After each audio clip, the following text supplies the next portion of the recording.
I was like, oh, that was good. Hey fam, what's up, what's up, what's up? This is Robert Anton here, robertanton.com, coming to you with your no frills, the voice commentary from a singer, and I am back with another season and another episode of The Voice with our new coach, Kelly Clarkson, who is giving me life. I love her energy so much. Do you? Let me know down in the comments. She is so great. Anyway, we also have returning coach Alicia Keys, Levine, and Blake Shelton. Of course, on night 2, we still have the new twist called the block button, where the coaches can block one of the other coach from getting a contestant they like, but they only have one block and 2 have already been used, Alicia and Blake. So Adam and Kelly both have one left. What do you think of this new block button? Please make sure to tell me down in the comments what you think. Tonight we started out with Davison. He was 23, he did To Love Somebody by the BeeGees, and he had such a great energy in his package. It started out singing and became kind of sedate, but he had a really great sound, very soulful. Blake and Adam turned before he even hit the chorus. Then he turned out a few good phrases and really gave me that old school vocal soul with a nice mix of gospel inflection. This was beautiful. Kelly called it pretty and was going to hit her button but missed the chance. The music went out just before she says, "Are you ready?" and boom, it was gone. Alicia told him his voice has a storyteller quality. Blake called his voice vintage and Kelly called it classic with vinyl. Adam said he embodied the whole point of the show and said his voice instantly makes you feel. Davison chose Adam for his coach because of the way that he described him. He said he knows him. Jaclyn, Lovey was up next. She was 16. She did Can't Help Falling in Love by Elvis Presley. And I like how she visibly prepared herself to fall into this performance. Just a breath, and she bowed her head, I guess, to think about it. Whatever she was working through for that little bitty second just to get herself into the mood, and then lifted her head, and boom, it paid off for me. Her voice had that indie vibe, and she had control over all the notes coming out of her. Blake and Alicia turned for her just before she gave a nice little vocal turn on the ending. Really enjoyable. Kelly told her that no one on the show sounds like her. Alicia said it was special that she could be simple and pure. Blake said her voice makes you feel every word and told her he pictured himself riding a unicorn. And Jaclyn chose Alicia for her coach. And Alicia favored my tweet about Jaclyn. Oh my God, I'm so happy. Make sure if you're not following me on Twitter, as we tweet along during the show, follow me on So You Want to Be a Singer. The link is down in the description box, so go and click that and follow. Okay, I'll see you there. Moving on, Sophia. Dion was up next. She was 17. She did What a Man by Lyndell. And Sophia sounded pretty good, but what was she doing up there on stage? Her movements were so quirky and strange, and I was all into it watching, but I was just like, what is she doing? I mean, I kind of liked her vocals. It wasn't bad, it wasn't great, but like the movements just had me just mesmerized.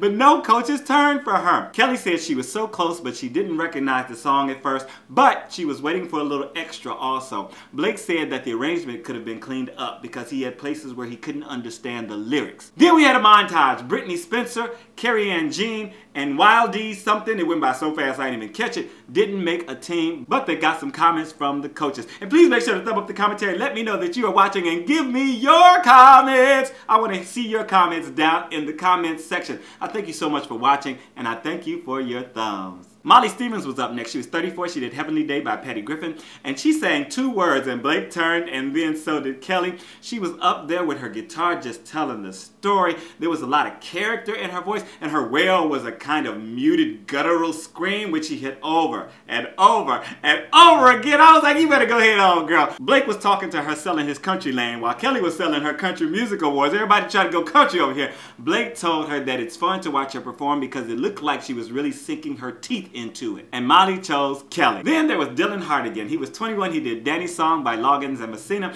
and he had a really good look and a nice voice as he started this out. He seemed a little nervous for a moment. He was like doing this kind of like internally pulling back from everything, but when he started singing and pointing to the audience and stuff and really came out of his shell, he loosened up a little bit and it sounded better. Great tone, some nice riffs. Kelly said pretty. She said pretty a lot, right? The coaches were taking their time, and then Kelly said it again, but after that he went into his little falsetto and she turned around for him. Kelly told him he has a solid voice. Adam told him that nostalgia sometimes caused him problems with the button. And in the pimp spot, we had Pryor Baird. He was 35. He did I Don't Need No Doctor by Humble Pie. And he came out with his electric guitar and hit a hard riff before jumping right in with both feet. I was like, go ahead on, sing, boy.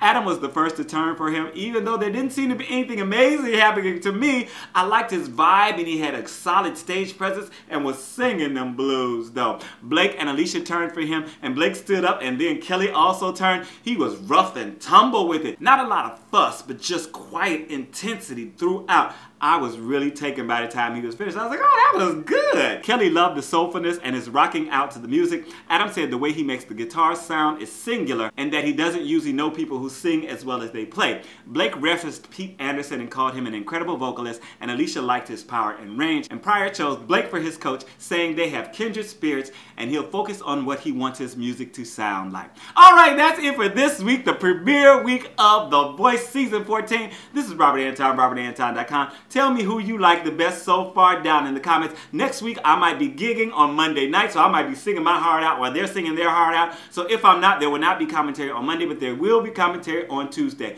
Or if it's switched, it'll be the other way around, I guess. But I gotta make them coins, y'all. Gotta make them coins. Okay, make sure to thumb this up. I thank you so much for watching. I am out.